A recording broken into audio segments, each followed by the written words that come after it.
My stitches were still fresh from the C-section when my husband tossed a $20 bill at my feet. He told me to take the bus in the pouring rain, all to protect the leather seats of his luxury SUV. The laughter they're sharing in that fancy restaurant will soon be paid for with tears of blood. Before this story begins, please write in the comments what city you're watching from.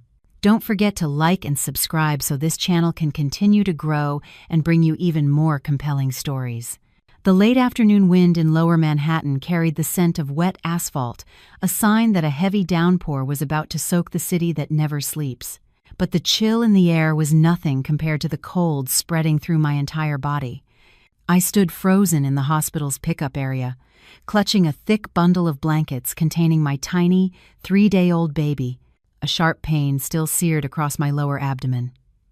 The stitches from my C-section, not yet fully healed, seemed to scream in protest every time I shifted my weight even an inch.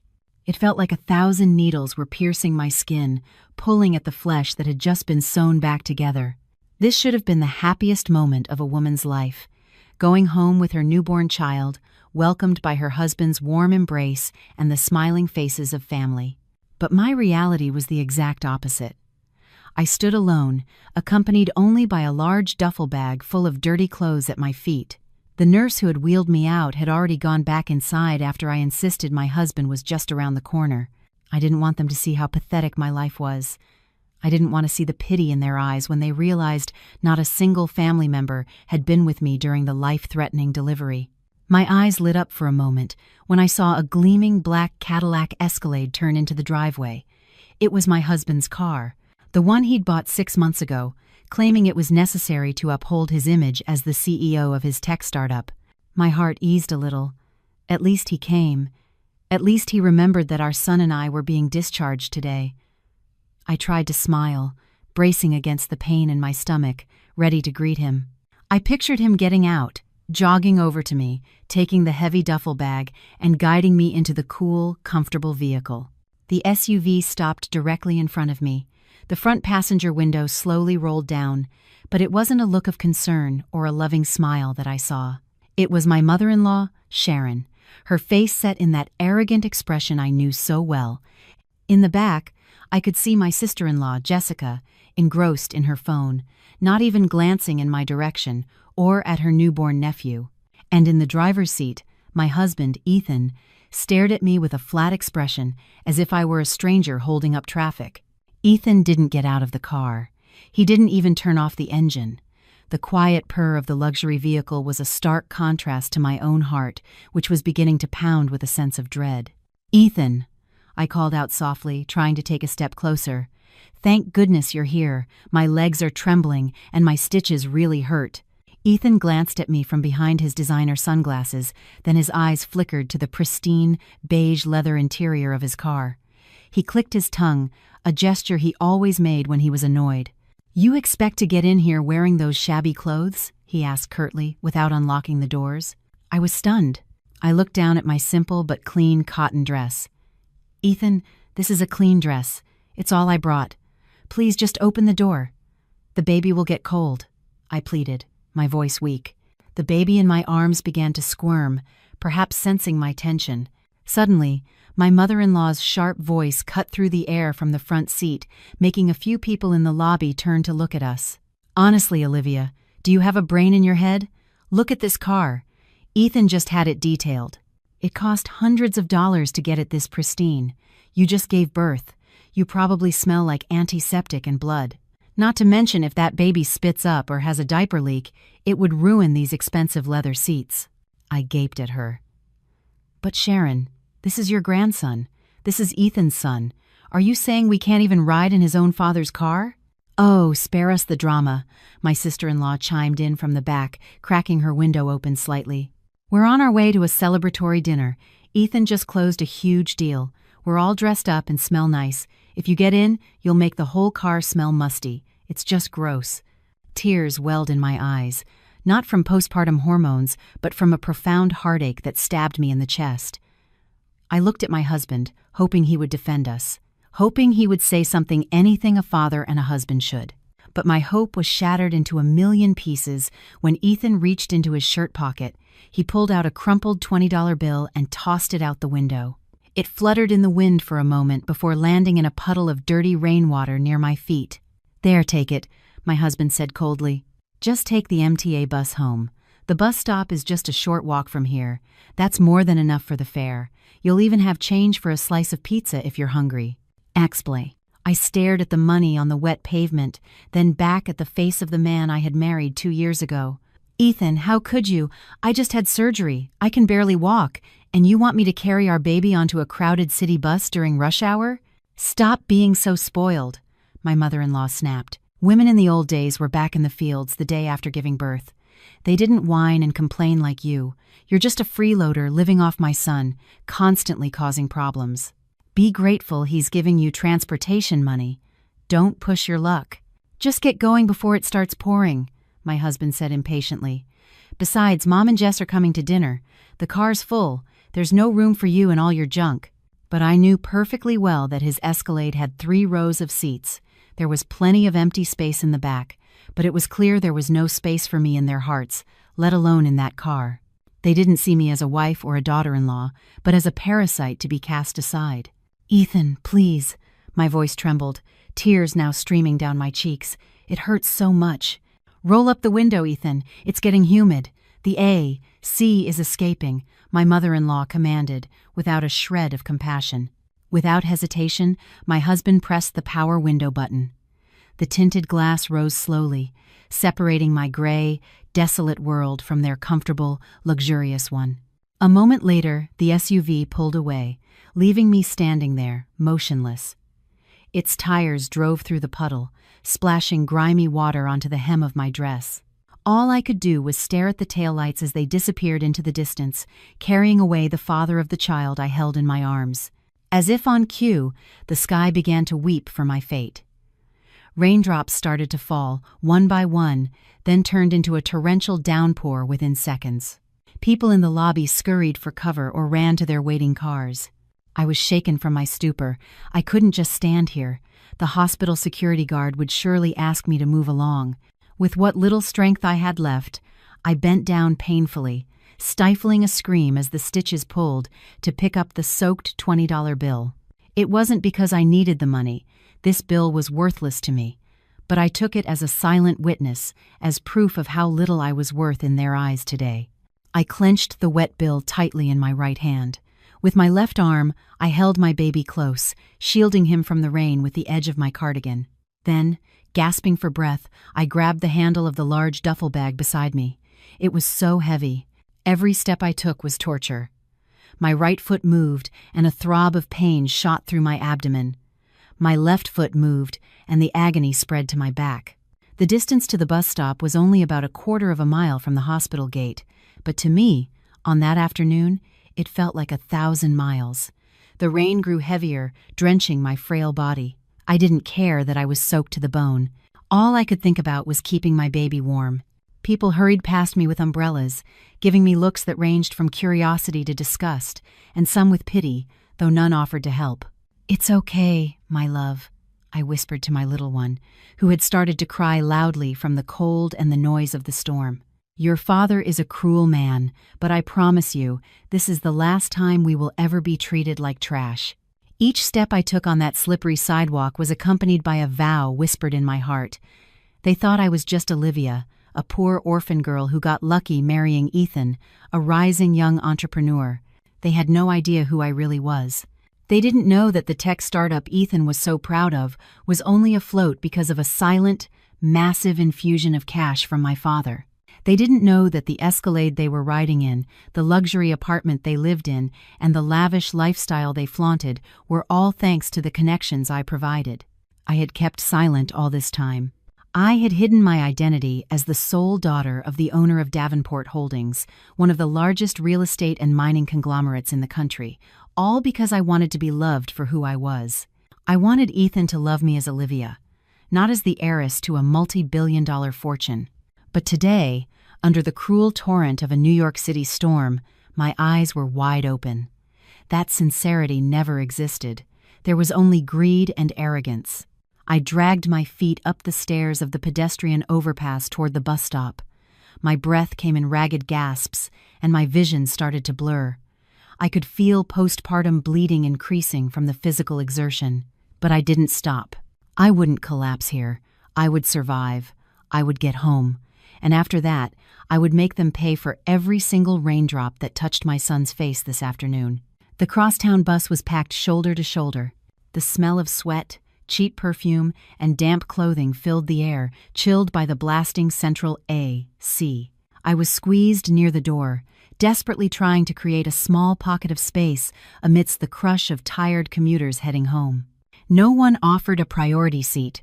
Those were already occupied by people pretending to be asleep or staring intently at their phones, oblivious to a soaking wet woman holding a newborn and grimacing in pain from a recent surgery. The pain in my abdomen intensified every time the bus lurched to a stop or shuddered over a pothole. My legs were shaking violently. It felt as if my bones could no longer support my weight. Rainwater dripped from the end of my cardigan, pooling on the floor of the bus, making me feel even smaller and more pathetic. Thankfully, my baby had fallen back asleep after I had briefly nursed him in a corner of the bus shelter, now protected and warm inside my thin jacket.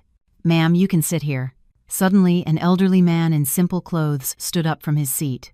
He was carrying a large sack, which he had placed at his feet. He looked worn and far from wealthy, but his heart was infinitely more noble than my well-dressed husband's. "Thank you, sir. Thank you so much," I said, my voice hoarse as I fought back tears. I sat down slowly, wincing as my back touched the hard plastic seat. The man gave me a genuine smile and moved to stand by a pole. How ironic. A stranger, who likely struggled to make ends meet, had more compassion than the man who was supposed to love and protect me. I tried to regulate my breathing, resting my head for a moment against the fogged-up bus window. Outside, the lights of Manhattan's skyscrapers began to glitter, their arrogant glow seeming to mock the poverty below. My hand reached into my bag and pulled out my smartphone, its screen cracked at the corner from when Jessica had thrown it in a tantrum because I hadn't topped up her data plan last month. An Instagram notification popped up. My husband's account was live. My heart fluttered. I shouldn't open it. I should just focus on getting home, but the pain in my heart needed validation. I needed to see just how cruel they could be, so that any last shred of doubt about destroying them would vanish completely. My trembling finger tapped the notification. My phone screen lit up with a scene that was a 180-degree contrast to my current situation. It showed the interior of a high-end, all-you-can-eat steakhouse in Soho, famous for its exorbitant prices. Crystal chandeliers hung from the ceiling. Steam rose from a tabletop grill laden with sizzling, high-marbled Wagyu beef, an array of fresh seafood, and organic vegetables. The camera panned to my husband, Ethan, who was laughing heartily, holding a pair of tongs. His face was flushed and shiny from the heat, and his own glee. Next to him, my mother-in-law was fanning herself after taking a spicy bite, but her face was beaming with triumph. Jessica, my sister-in-law, was filming, occasionally turning the camera on herself. "What's up, everyone? We're back with the Ethan experience."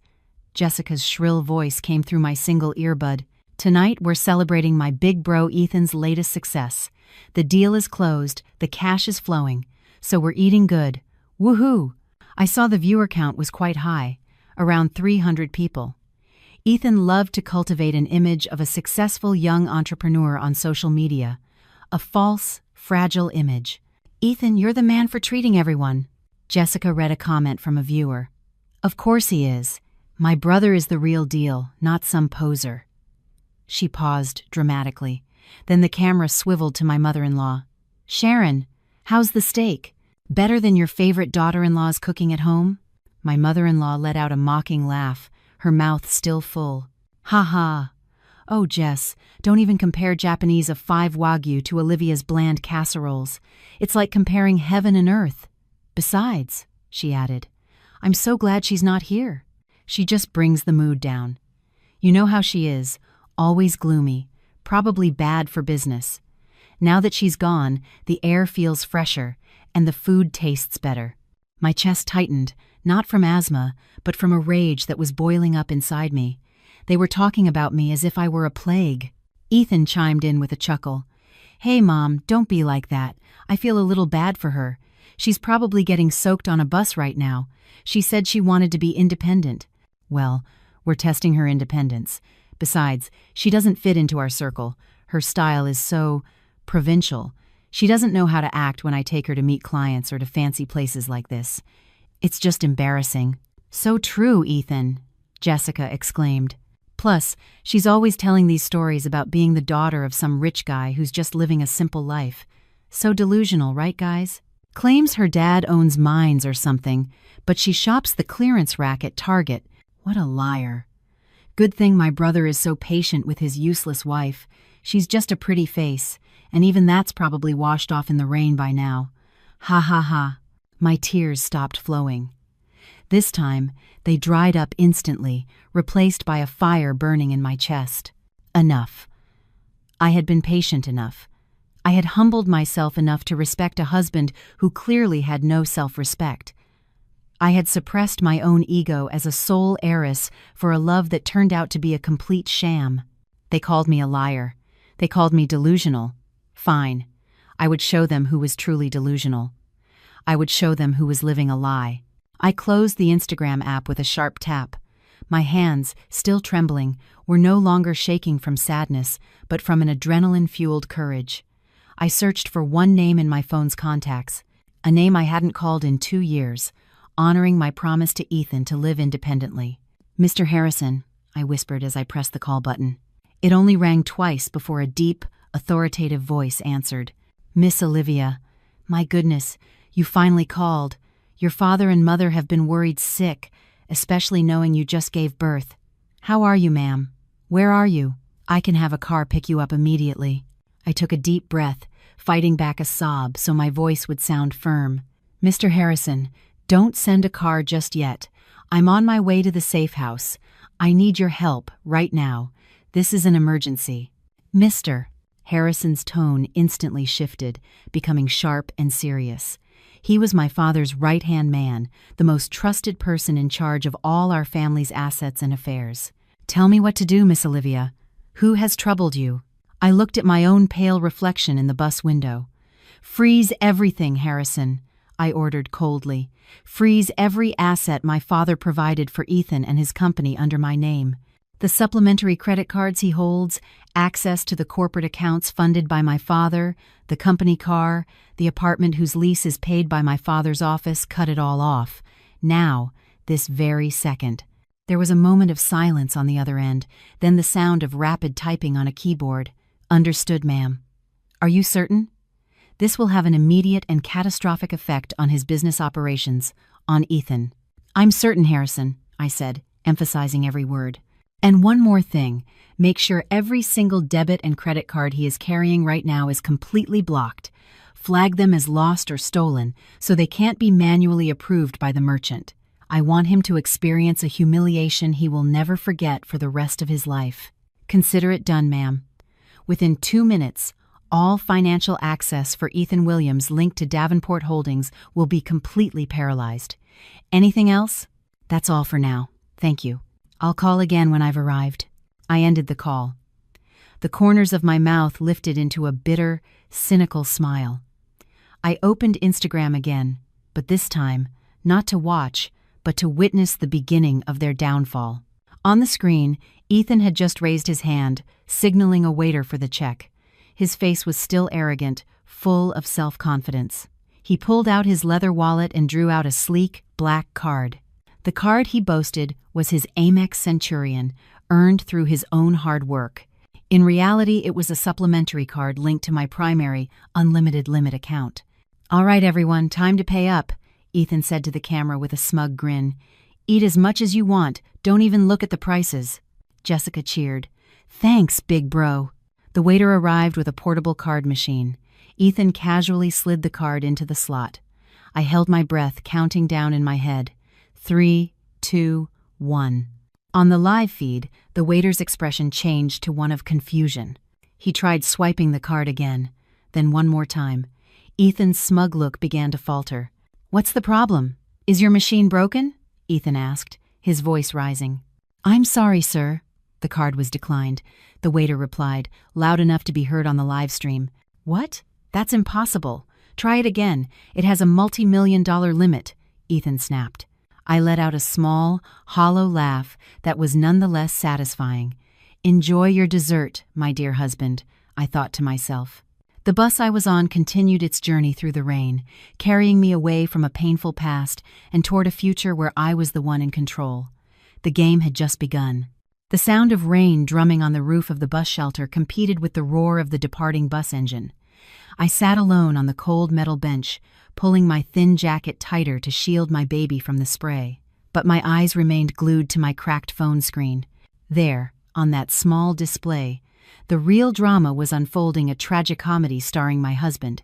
On the Instagram live feed, the atmosphere in the premium Soho steakhouse had grown tense. The wide, self-satisfied grin Ethan wore while devouring $1 million tomahawk steak was now fading. The waiter, standing politely by their table, still held the card machine, but his expression was becoming uneasy. "I'm very sorry, sir." The waiter's voice was clear as Jessica, intending to capture a moment of prestigious payment, had moved the phone closer. "The card has been declined. The transaction was rejected by the issuing bank." Ethan laughed, but it was a hollow, forced sound meant to cover his embarrassment in front of the camera and his mother. "You must be kidding. That's a Centurion Black card. It can't be declined. Swipe it again. Your machine's signal is probably weak because of the rain." "Of course, sir. I'll try one more time," the waiter said patiently. I held my breath, my heart pounding with a strange mix of satisfaction and pain. In the livestream's comment section, Ethan's followers were starting to buzz.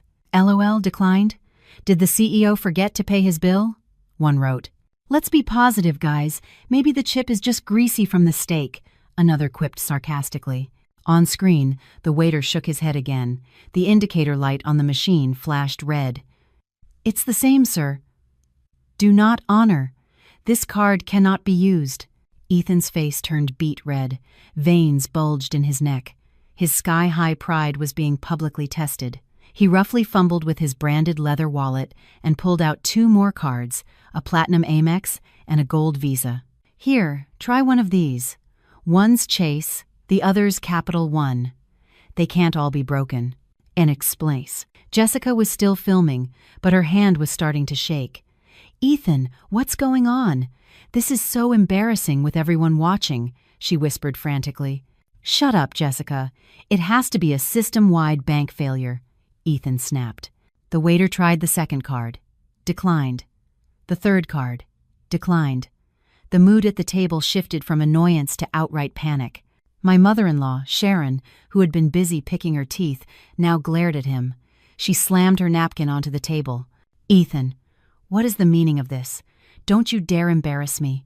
We can't even pay for dinner? You said your deal just brought in millions." "Just be patient, Mom. This has to be a technical error," Ethan said, beads of sweat forming on his slick forehead. He stared at the card machine as if it were a monster about to devour him whole. "Ma'am, call your manager. All of your machines are garbage. I want to pay with my money." "Why are you making it so difficult?" The restaurant manager, a middle-aged man in a sharp suit, approached their table. I recognized the restaurant. It was one of my father's favorites for hosting international business partners. Their service standards were impeccable, and they wouldn't tolerate a scene that disturbed other guests. "Good evening, sir. Is there a problem I can help you with?" the manager asked, his tone calm but firm. "Your machines are broken," Ethan accused, his voice rising and causing diners at nearby tables to turn and look. "I've tried 3 different cards, and they were all declined. My balance is high enough to buy this entire restaurant." The manager offered a thin, polite, but deadly smile. "My apologies, sir, but we just processed transactions for tables 12 and 8 with this very machine, and both went through smoothly. If the machine reads declined or call issuer, the issue lies with your card's issuing bank, not our equipment." Ethan was speechless. Checkmate. Jessica quickly ended the live stream. My phone screen went dark, but I didn't need visuals anymore. I could imagine the rest with perfect clarity, as if I were sitting in the empty chair beside them. I quickly opened my banking app and checked the status of the supplementary cards Ethan held. All of them were flagged in red, blocked by cardholder.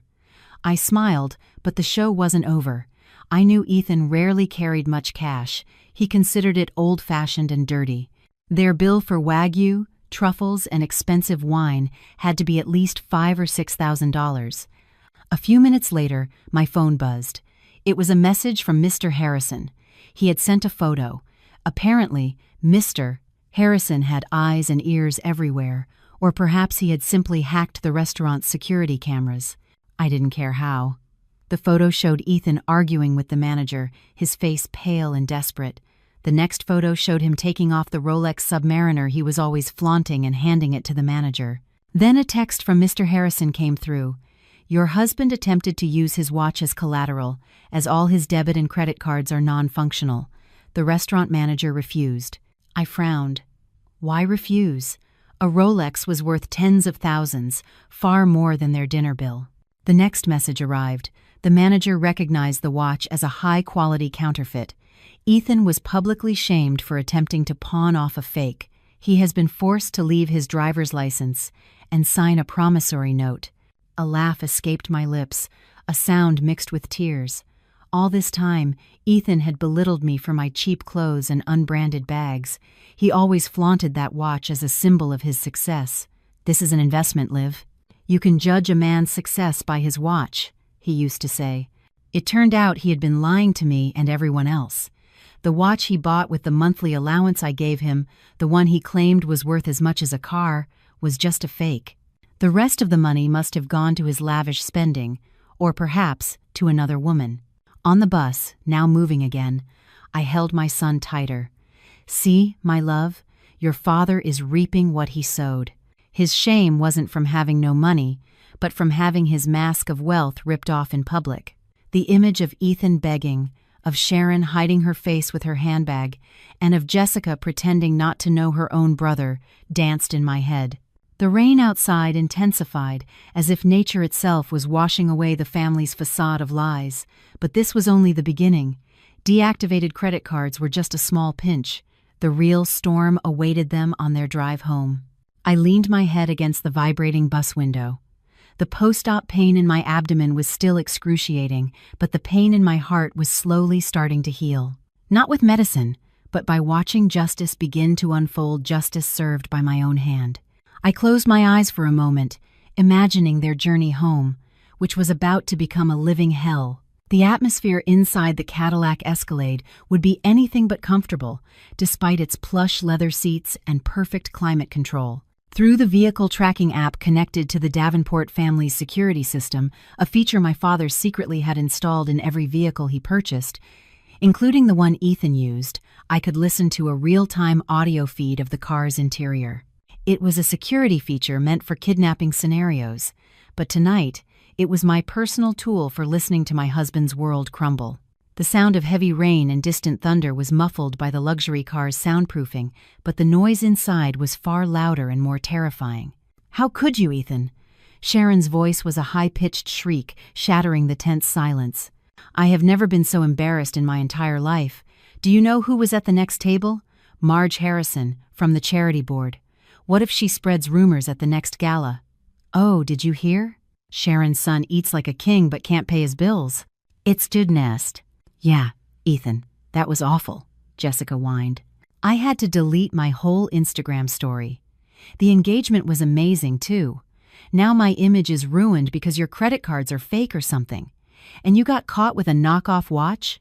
Ugh, so cringe. Both of you, shut up! Ethan's roar filled the car, making the speaker on my phone crackle.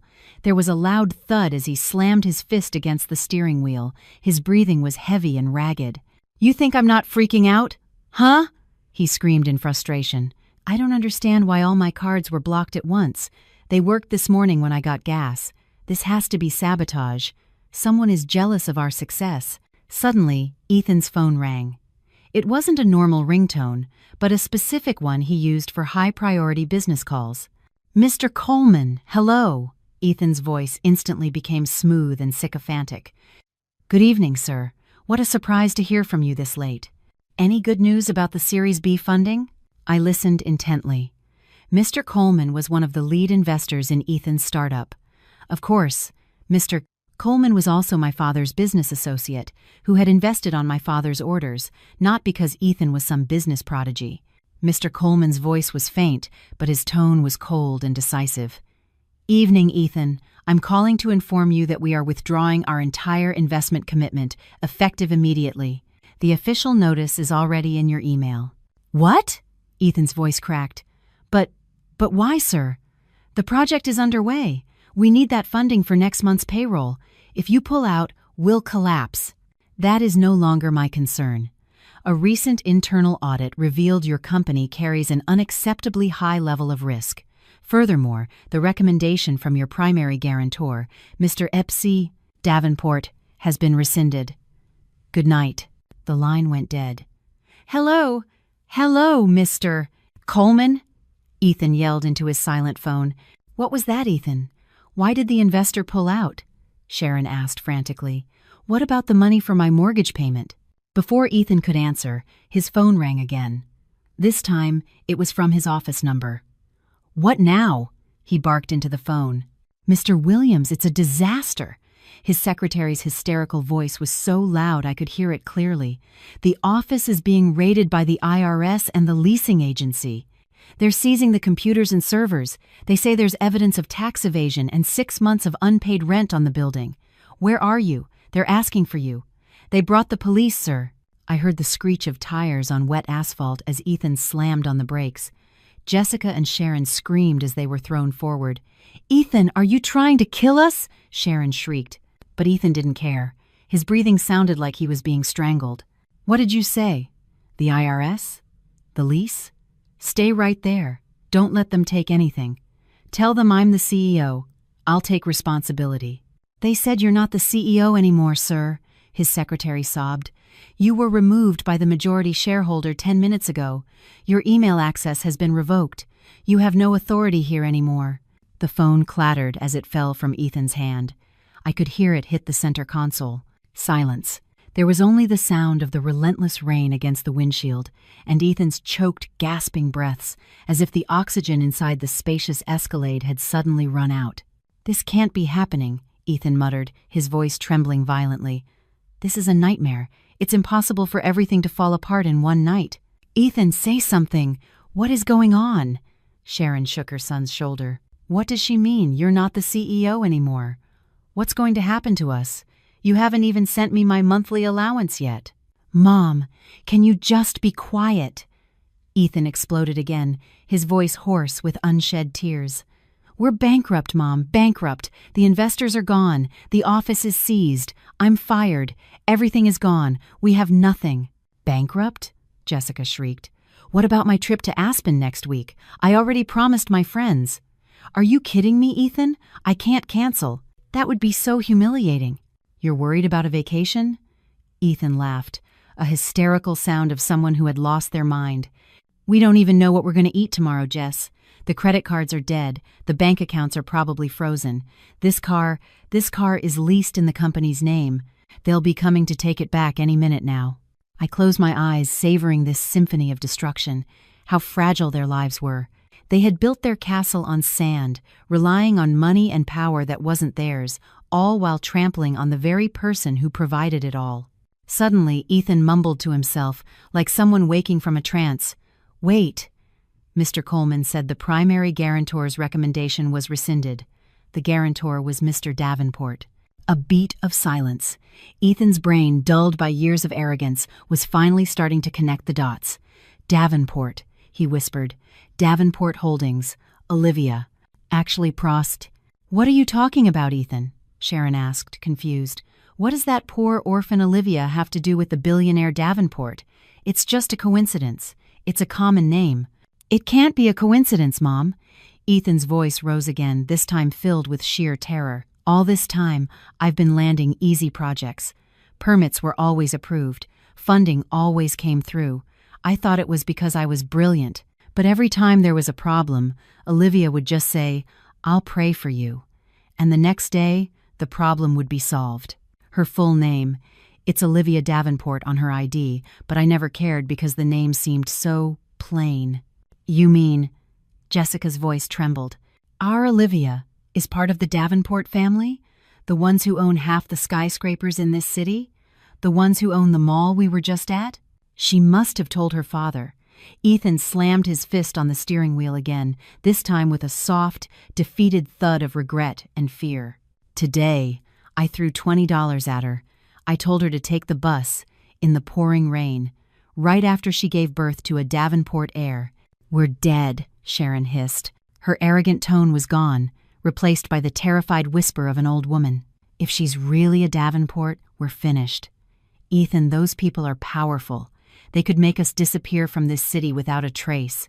The audio feed captured Sharon's broken sobs, soon joined by Jessica's fearful crying.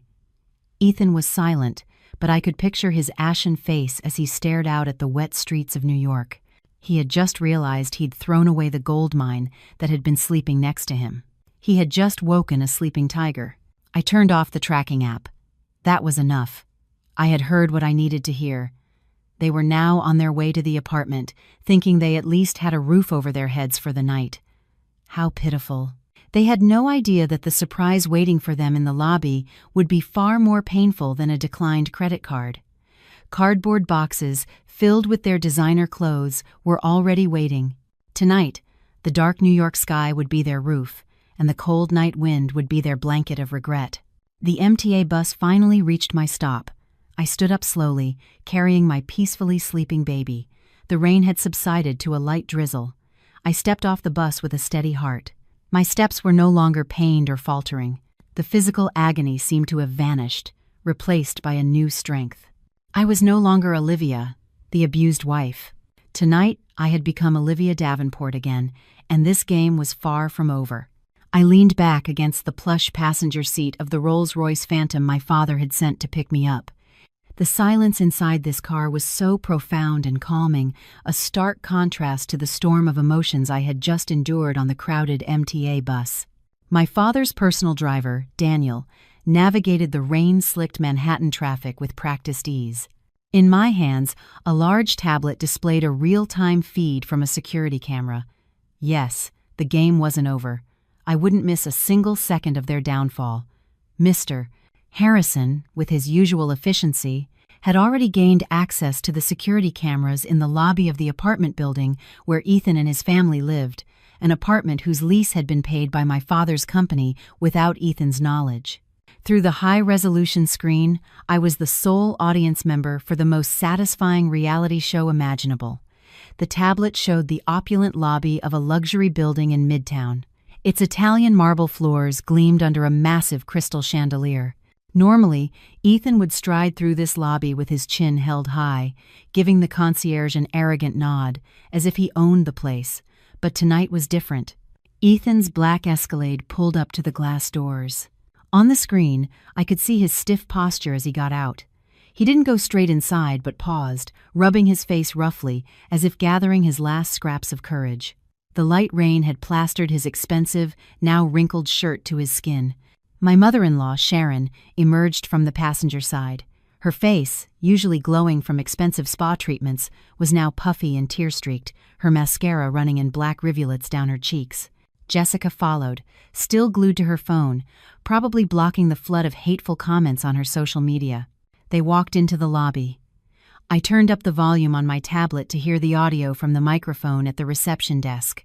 Ethan approached the automated security gate that separated the public lobby from the private elevator bank. He took out his key fob and tapped it against the sensor. Beep. The indicator light flashed red. The turnstile remained locked. Ethan frowned. He tapped it again, harder this time.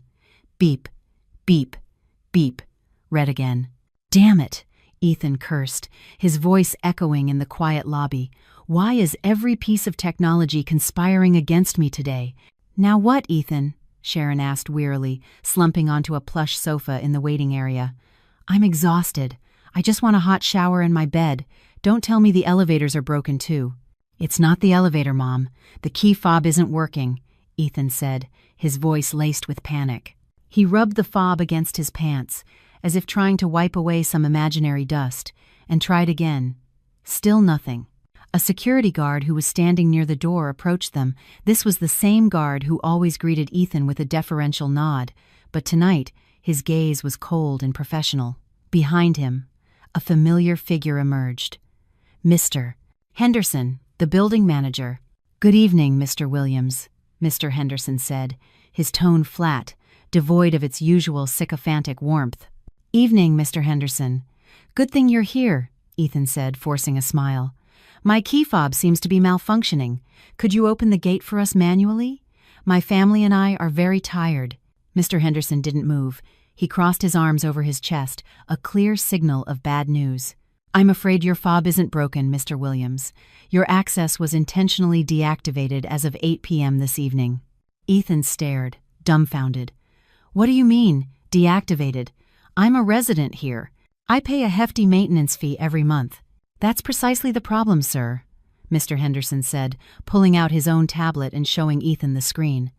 "According to our records, your unit, 35B, has 6 months of overdue rent. A guarantor has been covering the late fees, which is why we haven't taken action. However, this afternoon, we received official notice from that guarantor, Davenport Properties Incorporated, that they are rescinding all guarantees and terminating the lease agreement under the name of Ethan Williams." My heart skipped a beat hearing my father's company name spoken aloud. I could see the color drain from Ethan's face. His legs looked unsteady. "Wait, hold on," Ethan stammered. 6 months? But the rent is always auto-transferred from my wife's account. My wife handles all of that. "I'm not privy to your domestic arrangements, sir. All I know is that the funds were not received, and the guarantor has terminated the contract. As per management policy, when a primary guarantor withdraws due to a breach of contract, the unit must be vacated immediately." "Vacated?" Sharon shrieked, jumping up from the sofa, her eyes wide with disbelief. "What do you mean? You're kicking us out? In the middle of the night? Do you have any idea who my son is? He's a CEO, a wealthy man. You can't do this." Mr. Henderson looked at Sharon with a condescending pity. "Ma'am, your son's CEO status is irrelevant when the rent isn't paid, and I'm sorry to say, the vacating procedure has already been completed." Mr. Henderson gestured toward a dimly lit corner of the lobby near the emergency exit. Piled there were about 10 cardboard boxes. Worn brown boxes stamped with the logos of instant noodle brands and bottled water, starkly out of place against the 5-star luxury of the lobby. The rain hadn't stopped by the time I arrived at my parents' estate on the Upper East Side. The mansion stood majestically on a full city block, its ornate, 10-foot-high wrought iron gates separating our world from the chaos of New York City. White marble columns supported a grand portico, and a sprawling, manicured lawn featured a large fountain at its center. I entered through a side gate to avoid attention and went straight to my childhood bedroom, which the staff had already prepared. My mother's personal stylist and makeup artist were waiting. "Oh, Miss Olivia," cried Mrs. Gable, the head housekeeper who had helped raise me, her eyes welling with tears as she saw me in my simple hospital dress. "Are you all right? Where is the baby? Let me take care of him." "The baby is fine, Mary. He's in the nursery with his nanny," I replied with a faint smile. "Right now, I need your help. I have to look perfect in 30 minutes. In a short time, a transformation occurred. The plain dress and cheap cardigan were gone. I was now wearing an elegant, champagne-colored silk gown that draped gracefully over my body, still comfortable for my post-op condition. My hair was styled and swept up, and my face, once pale, was now touched with subtle but powerful makeup that concealed the dark circles under my eyes and brought out an aura of class I had long suppressed. I gazed at my reflection in a large, gilt-framed mirror. The character of Olivia, the mousy housewife, was dead. Standing here was Olivia Davenport, the sole heiress to a formidable business empire. "What's their status, Harrison?" I asked over the intercom. "They've just been dropped off by a taxi at the main gate, ma'am," Mr. Harrison reported from the security post. "A taxi, not an Uber Black." I smiled grimly. A yellow cab. The bumpy ride must have been its own form of torture for Jessica's delicate sensibilities and Sharon's inflated ego. "Keep them at the gate. Let them wait outside for a bit. Let them enjoy the cold New York night, just as I did this afternoon." Meanwhile, outside my family's colossal gates, Ethan, Sharon, and Jessica stood shivering. Their clothes were soaked. Jessica clutched her drenched designer handbag as if it were a life raft, while Sharon complained ceaselessly about her back aching from the taxi ride. The pile of cardboard boxes containing their worldly possessions had been left on the sidewalk, as the cab driver refused to bring them inside. "Are you sure this is the right address, Ethan?" Sharon asked, craning her neck to look up at the towering gates. "This is a palace. This must be a senator's house or something. There's no way Olivia knows anyone who lives here. She was probably just making it up." "I'm sure, Mom," Ethan replied, his teeth chattering. "Right after we got married, she let it slip once that her aunt worked as a maid at number 88 on this street. She said if we ever got into trouble, we could come here for help." "Her aunt is a maid?" "Figures," Jessica sneered. "No way her poor family owns this place. They'll probably make us use the back entrance and give us leftover scraps." "I don't care, Jessica. I'd eat scraps right now. I'm starving," Sharon whimpered. Ethan pressed the buzzer next to the gate. A security camera swiveled to focus on their faces. "Yes?" A gruff voice crackled from the speaker. Good evening, sir," Ethan said nervously. We're relatives of Olivia. Is she here?" There was a long pause. "Olivia? I don't know anyone by that name. Maybe she works here or lives here?" Ethan was unsure what to even call me. "One moment." They waited for 10 minutes that felt like an eternity. The night wind cut through their wet clothes. They stood like beggars before a king's castle, a perfect mirror of how they had treated me at the bus stop, only this time they had no dignity left. Suddenly, the massive iron gates began to slide open with a quiet, hydraulic hum. "They're opening," Jessica cried hopefully. "They're letting us in. Thank God I can't feel my feet." They started to step forward, expecting a butler with warm towels. But their hopes were dashed as the brilliant headlights of a car blinded them from within the estate. A magnificent, pearl-white luxury car was gliding out toward the gate. Not just any car, it was a Rolls-Royce Phantom, the ultimate symbol of wealth, something Ethan couldn't even dream of owning. Ethan, Sharon, and Jessica stepped back instinctively. They assumed the owner of the house was leaving. Ethan, that must be the owner," Sharon whispered excitedly, trying to fix her matted hair. "Let's flag them down, ask for help. Maybe they'll take pity on us." "Don't embarrass us, Mom," Ethan hissed. But it was too late. The car stopped directly in front of them. The tinted rear window slid down silently. All three of them held their breath, preparing to put on their most pitiful expressions. Sharon was even ready to kneel. The window opened completely. Seated inside was a young woman in an elegant gown, her face illuminated by the car's soft interior lighting, her gaze cold and piercing. In her lap, a tiny baby slept peacefully, wrapped in a silk blanket. Ethan's mouth fell open, but no sound came out. His eyes bulged as if they were about to pop from their sockets. Jessica covered her mouth with both hands, stifling a scream.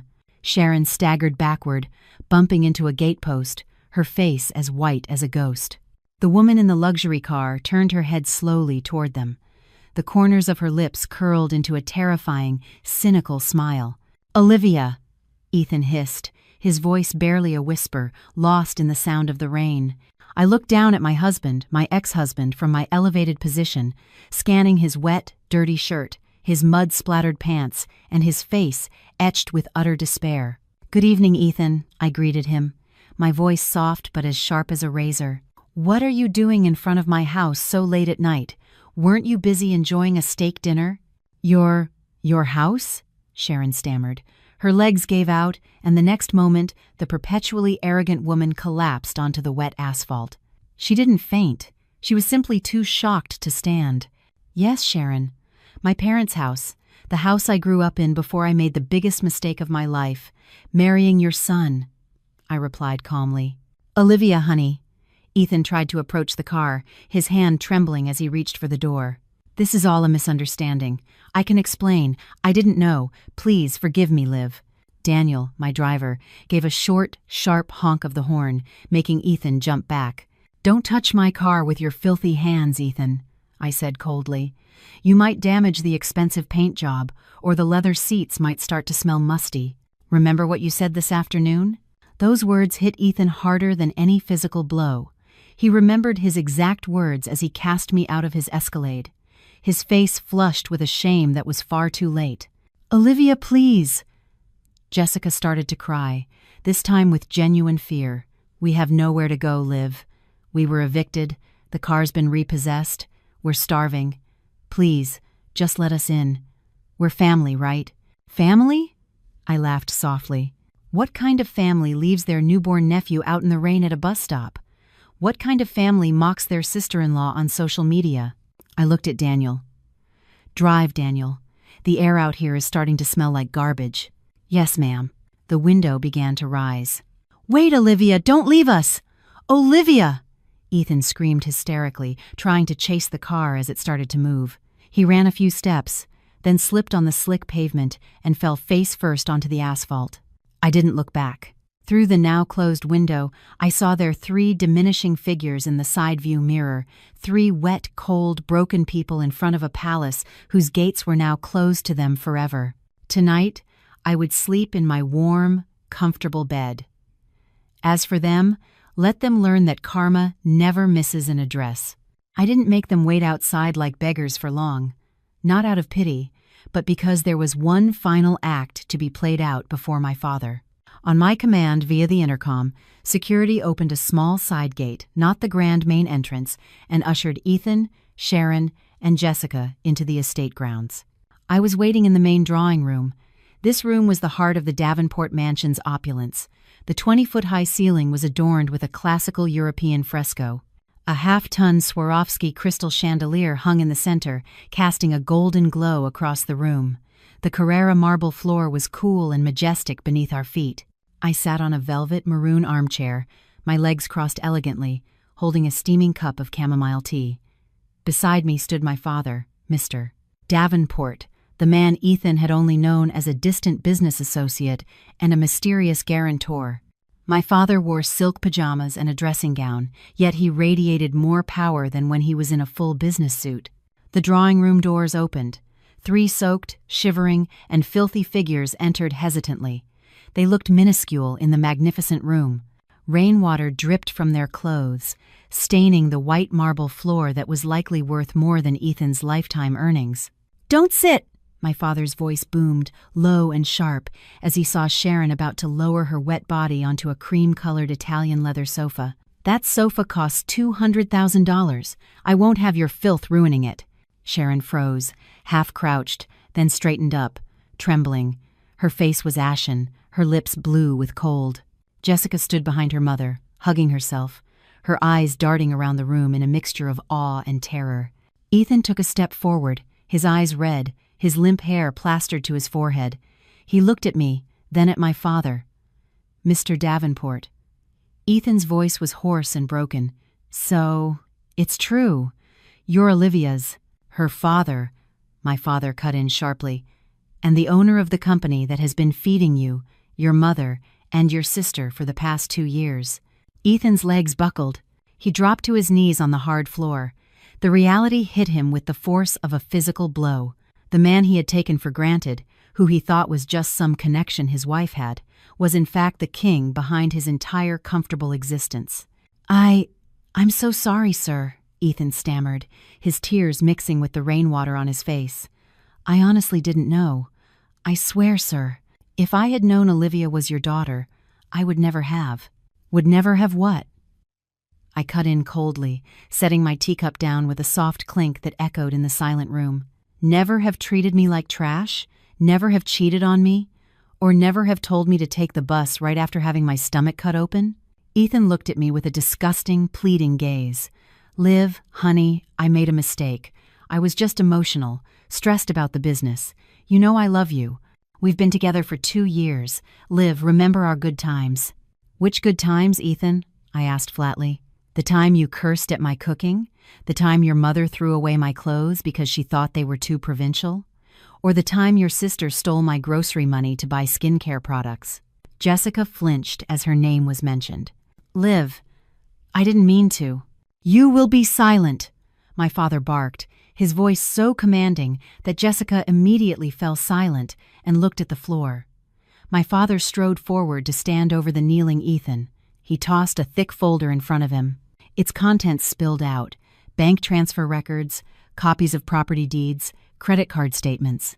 2 years, my father hissed. For 2 years, I stood by and watched you enslave my only daughter. I gave you startup capital. I gave you an apartment, a car, connections. I hoped that with all those advantages, you would cherish my daughter. But what did you do in return? You became an arrogant parasite. Sharon, who had been in a state of shock, suddenly burst into loud, wailing sobs. Realizing her world had ended, her survival instincts kicked in, and she did the most humiliating thing possible. She crawled toward my feet. "Olivia! Dear Olivia!" Sharon tried to grab the hem of my gown with her wet hands. I pulled my leg away in disgust. "I'm so sorry, dear. I was wrong. I promise I'll change. I'll massage your feet every day. I'll take care of my grandson." "Yes, my grandson. Where is he?" "Grandma wants to see her grandson." Hearing the word grandson, Ethan seemed to find a sliver of hope. He looked up, his face desperate. "Yes, Olivia. Our son. He needs his father. You can't raise him alone, without a father figure. For our son's sake, Liv, let us stay here. I'll be your driver, your gardener, anything, just to be near my son." I looked at the three of them, 3 pathetic humans who, just hours ago, were laughing at my suffering in a luxury restaurant, now begging like stray dogs caught in a storm. I stood up slowly and walked toward Ethan. "Our son," I repeated in a low voice. I bent down slightly, looking directly into his eyes. "When I was holding him in the pouring rain at that bus stop, what did you consider him then, Ethan? A piece of trash?" Ethan was silent, his tongue leaden in his mouth. "You said the leather seats of your car were more valuable than your newborn son. You said my son and I smelled of blood. You threw a $20 bill at my face in front of everyone." My voice began to tremble with suppressed emotion, but I did not cry. My tears had run out. "Now that you know he is the grandson of a billionaire, the sole heir to the Davenport fortune, now you call him your son. Now you call him your grandson." I straightened up, looking down at them with a gaze that could freeze hell over. "You are not our family. My son does not have a father like you, nor a wicked grandmother like your mother." "Mr. Harrison!" I called out. The head of our security appeared instantly from a side door, followed by 4 burly guards. "Yes, Miss Olivia. I quietness. Escort them out," I ordered firmly, "and make sure they take nothing from this property, not even a speck of dust. If they ever come within 100 yards of this estate again, report them to the police for trespassing and harassment." "Understood, ma'am." "Olivia? No! Olivia!" Sharon shrieked hysterically as 2 guards lifted her to her feet. Jessica cried in terror as she was pulled away. Ethan tried to resist, clinging to the leg of a table, but the guards were much stronger. He was dragged across the marble floor, leaving a dirty, wet streak behind him. "Olivia, I'm your husband. You can't do this. This is domestic abuse. I'll sue you," Ethan screamed, delirious. My father laughed cynically. "Go ahead and sue. My lawyers would be delighted to countersue you into oblivion." "Oh, that's right. You're broke." Their screams and cries faded into the distance, then disappeared completely as the front doors were shut and locked. Silence returned to the grand room. I let out a long, slow breath. The heavy weight on my chest felt as if it had been lifted and cast out with them. My father walked over and wrapped a warm arm around my shoulders. "You were magnificent, my dear," he whispered. "Forgive me for letting you suffer for so long. It's all over now." I leaned my head on my father's shoulder. "It's not over, Dad. This is just the beginning of my new life, the beginning of the real Olivia's life." End quote. That night, for the first time in 2 years, I slept soundly, free from anxiety, insults, and from Ethan. 3 years later. New York was still the same, congested, sweltering, and filled with clashing ambitions. My position in it, however, was entirely different. I no longer viewed the city from the window of a crowded MTA bus, but from the back of a Bentley Mulsanne gliding smoothly down Park Avenue. On my lap, my son, Evan, now a bright 3-year-old, was busy with an expensive toy robot. He was healthy, intelligent, and handsome. Thankfully, he had my father's eyes, not the eyes of that traitor. "Mommy, look! Mommy's on the big TV!" Evan exclaimed, pointing his little finger out the window. I glanced where he was pointing. We were stopped at a traffic light near Times Square. There, on one of the giant digital billboards, a segment from an exclusive Forbes interview was playing. My face was plastered across the screen, smiling confidently under the headline, Olivia Davenport, Woman of the Year, from the ashes to the apex of Asian American real estate. In the clip, I was discussing my new company's philanthropic arm, which provided legal aid and startup capital for female victims of domestic abuse. I smiled at the sight. For the past 3 years, I had worked tirelessly to prove I was more than just an heiress, but a leader capable of multiplying our family's fortune. Then, my eyes caught something else at the base of that massive billboard, a contrast so sharp it seemed orchestrated by fate itself. On the sidewalk, among a group of Uber Eats drivers waiting for orders, one figure stood out. He was sitting on a beat-up scooter, one of its mirrors broken. His green delivery jacket was faded, grimy, and too big for his now skeletal frame.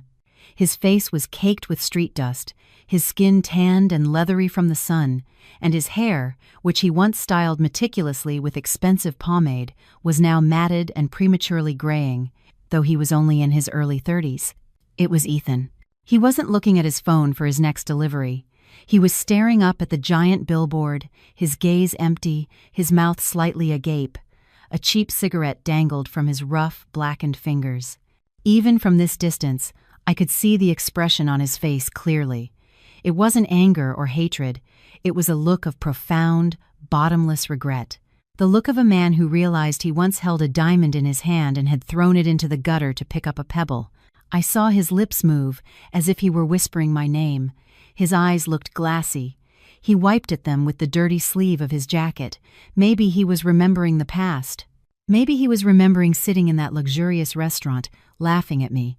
Now, I was on top of the world, while he was fighting the hot asphalt just to afford a cheap meal. The news I occasionally received from Mr. Harrison confirmed their lives were in ruins. Sharon had suffered a minor stroke after they were evicted from a tiny rental apartment for non-payment and now spent her days on a thin mattress in a housing project on the outskirts of the city.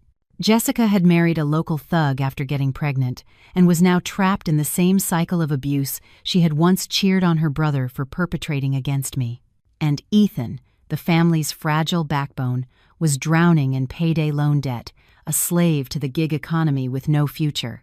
"Mommy, why is that man crying?" Evan asked innocently, following my gaze.